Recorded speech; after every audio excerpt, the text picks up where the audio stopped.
حكاية الفتى البغدادي مع الأمير المهلبي. روى أولو الأخبار وناقل الآثار عن حدث ذي أدب وخلق مهذب، يسكن في بغداد في نعمة امتلاد، فارق يوما والده وطرفه وتالده، وحل أرض البصرة بلوعة وحسرة، فظل فيها حائرا يكابد المرائر، ولم يزل ذا فحص يسأل كل شخص عمن بها من نازل وفاضل مشاكل، فوصفوا نديما ذا أدب كريما، ينادم المهلب وهو أمير العرب، فأمه وقصده وحين حل معهده، عرفه بأمره وحلوه ومره، فقال أنت تصلح بل خير من يستملح لصحبة الأمير السيد الخطير، إن كنت ممن يصبر لخصلة تستكثر.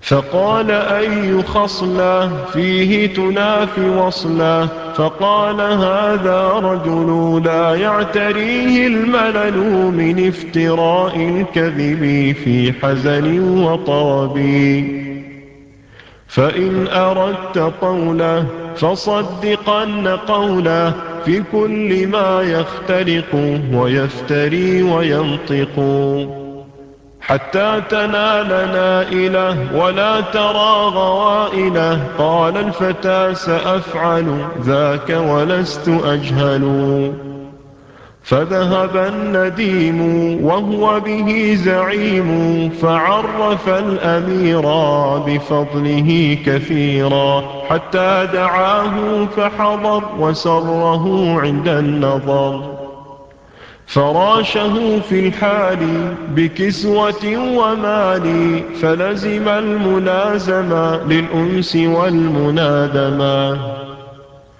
ولم يزل يصدقه في كل إفك يخلقه، فقال يوما وافترى بهتا وكذبا منكرا، لي عادة مستحسنة أفعلها كل سنة، أطبخ للحجاج من لحم الدجاج، في فرد قدر نزلا يكفي الجميع مأكلا، فحار ذلك الفتى من قوله وبهتا، وقال ليت شعري ما قدر هذا القدر، هل هي بئر زمزم أم هي بحر القلزم، أم هي في الفضاء بادية الدهناء.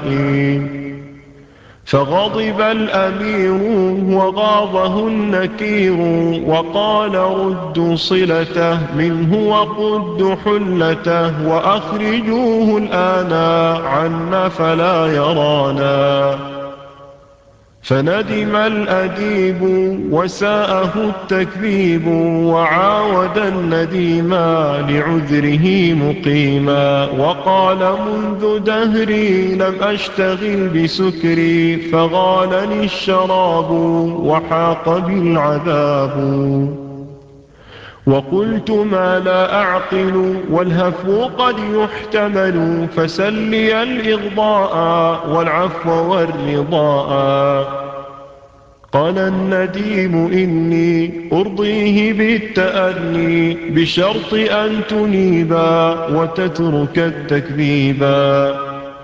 فراجع الأمير واستوهب التقصير، واستأنف الإنعام عليه والإكرام، فعاد للمنادمة باللطف والملازمة، فكان كلما كذب وقال إفكا وانتدب، صدقه وأقسم بكونه مسلما، حتى جرى في خبري ذكر كلاب عبقري ووصفها بالصغر وخلقها المحتقر. قال الأمير وابتكر ليس العيان كالخبر. قد كان منذ مدة لدي منها عدة أضعها في مكحلة للهزل والخزعبلة.